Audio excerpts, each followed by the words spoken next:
બનાસકાંઠામાં થયેલા અનરાધાર વરસાદ બાદ જિલ્લામાં પૂરની સ્થિતિ સર્જાઈ છે। પાણીનો પ્રવાહ વધતા ધાનેરાના જાહેર માર્ગો પર ગળાડૂબ પાણી વહી રહ્યું છે। માર્ગો પર પડેલા ટ્રકો અડધાથી ઉપર ડૂબી ગયા છે। પાણીના ધસમસતા પ્રવાહમાં કેટલીક બોરીઓ પણ તણાતી નજરે પડી રહી છે। ત્યારે ભારે પાણી ભરાતા ધાનેરામાં જનજીવન અસ્તવ્યસ્ત થઈ ગયું છે।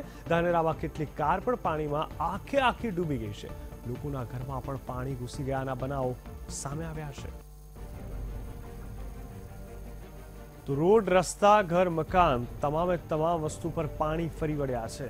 જ્યાં જુઓ ત્યાં પાણી જ પાણી, આખા વાહન ડૂબી ગયા છે। જેનાથી આપ અંદાજો લગાવી શકો છો કે પાણીનું વહેણ કેવું હશે।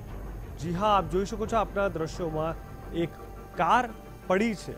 કદાચ ઓળખાશે પણ નહીં કે આ શું છે, પરંતુ આ એક એવી કાર છે કે જે આખી લગભગ પાણીમાં ડૂબી ગઈ છે।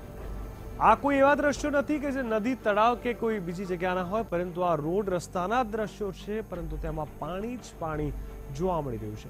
તમામે તમામ ડેમ ઓવરફ્લો થયા છે। નદી નાળા બે કાંઠે વહી રહ્યા છે। થરાદમાં જ્યાં પણ જુઓ ત્યાં દરેક સ્થળે પાણી જ પાણી જોવા મળી રહ્યું છે।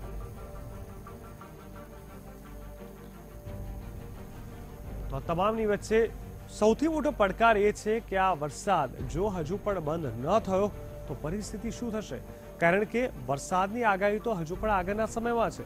એવા સમયે આ વરસાદ ક્યારે કંટ્રોલમાં આવશે ને ત્યારબાદ કેવી તારાજી સર્જાશે તે અંદાજો લગાવવો ઘણું મુશ્કેલ છે।